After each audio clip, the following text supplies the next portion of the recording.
جب بھی اسلامی علوم کی تاریخ لکھی جاتی ہے تو کچھ ایسی عظیم شخصیتوں کے نام چمکتے ہیں جنہوں نے اپنے قلم، فکر، اخلاص اور خدمت سے امت کو ہمیشہ کے لیے ایک انمول خزانہ عطا کیا۔ انہی درخشاں ہستیوں میں حضرت ابوالاسود الدؤلی رحمۃ اللہ علیہ کا نام بڑی شان اور عظمت کے ساتھ لیا جاتا ہے۔ آپ صرف علم نحو کے بانی ہی نہیں تھے بلکہ قرآن کریم کو غلطیوں سے محفوظ رکھنے والے پہلے مجاہد بھی تھے۔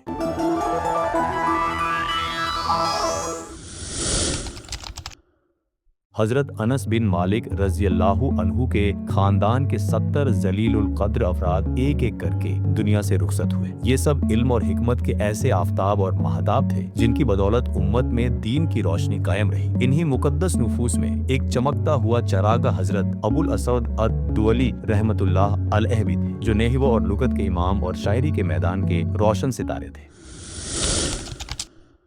حضرت ابوالاسود، جن کا اصلی نام عمرو بن سفیان الدؤلی رحمۃ اللہ علیہ ہے، اللہ تعالیٰ نے انہیں سمجھ، تیز دماغ، مضبوط یادداشت اور علم کا خاص حصہ عطا فرمایا تھا۔ آپ حضرت عثمان بن عفان رضی اللہ عنہ کے دور میں موجود تھے اور حضرت عبداللہ بن عباس رضی اللہ عنہما جیسے عظیم مفسر قرآن کی صحبت سے فیضیاب ہوئے۔ یہی مقدس صحبتیں آگے چل کر آپ کے علمی کارناموں کی بنیاد بنی۔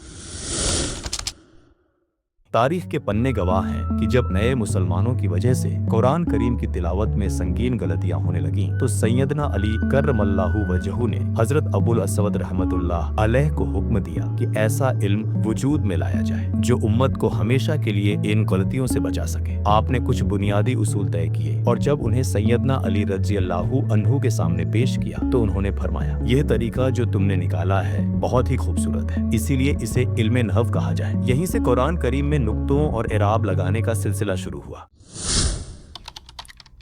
ایک مشہور واقعہ بیان کیا جاتا ہے کہ ایک قاری نے اس آیت کی تلاوت میں غلطی کر دی، ان اللہ بریء من المشرکین ورسولہ، اس نے ورسولہ پڑھ دیا جس سے مطلب بالکل بدل گیا۔ یہ سن کر حضرت ابوالاسود رحمۃ اللہ علیہ کو بہت گہرا صدمہ پہنچا۔ اسی وقت آپ نے علم نحو کو باقاعدہ لکھت صورت میں ترتیب دیا تاکہ دین کے بنیادی معنی ہمیشہ کے لیے محفوظ رہے۔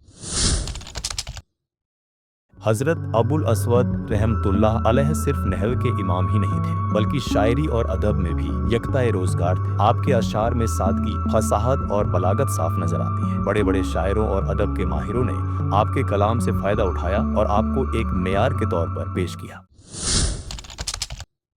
حضرت ابوالاسود رحمۃ اللہ علیہ نے جو بیج بویا وہی آگے چل کر سبویہ، خلیل بن احمد اور ابن مالک جیسے عظیم نحوی اماموں کی صورت میں ایک مضبوط درخت بنا۔ آج مدرسوں میں جو علم نحو پڑھایا جاتا ہے اور جس کی مدد سے قرآن اور حدیث کی باریکیاں سمجھی جاتی ہیں، اس کی بنیاد حضرت ابوالاسود الدؤلی رحمۃ اللہ علیہ نے رکھی۔ تاریخ بتاتی ہے کہ آپ کی وفات 69 ہجری میں ہوئی۔ اس دن امت مسلمہ نے ایک ایسے محسن کو کھو دیا جس نے اپنی پوری زندگی قرآن کی حفاظت اور اسلامی علوم کی خدمت میں گزار دی۔ آپ کا نام قیامت تک زندہ رہے گا۔